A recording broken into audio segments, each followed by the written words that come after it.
কার্টনের মধ্যে সামান নেওয়ার পরও আপনি কিভাবে সামান বেশি নিতে পারবেন টেকনিকটা শিক্ষা রাখেন।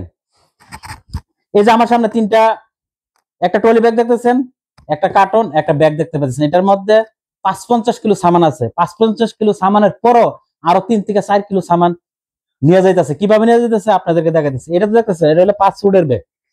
দেখেন ভালো করে চেক করে দেখেন, এটা 5 ফুটের ব্যাগ।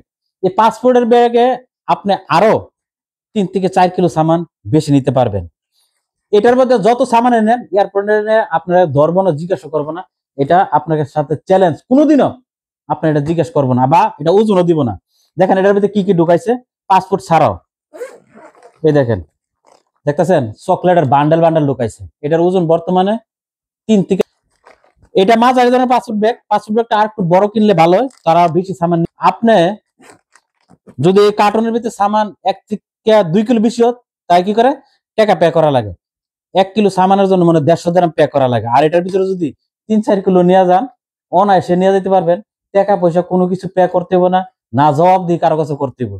এয়ারপোর্ট কর্তৃপক্ষ আপনার জিজ্ঞাসা করবে না যে এটার ভিতরে কয় কিলো সামান আছে। এটার বাস্তব প্রমাণ আপনাদেরকে দেখাইতেছে। দেখেন আজকে যাইতেছে, এভাবে সামান নিয়ে যাইতেছে। তো যারা প্রবাসীরা দেশে ছুটে যেতেছেন, আপনার বিমানে যতটুকু সামান নেওয়ার দরকার তা তো নিতে পারবেন। আর অধিক বেশি এই 5 ফুটের ব্যাগে করে নিয়ে যেতে পারেন। বুদ্ধিটা শিক্ষা রাখেন। আপনিও দেখেন ভিডিওটা, পাশাপাশি ভিডিওটা শেয়ার করেন, যাতে অন্য অন্য প্রবাসীরাও দেখে এভাবে বেশি করে সামান নিয়ে যেতে পারে। সবাই ভালো থাকবেন।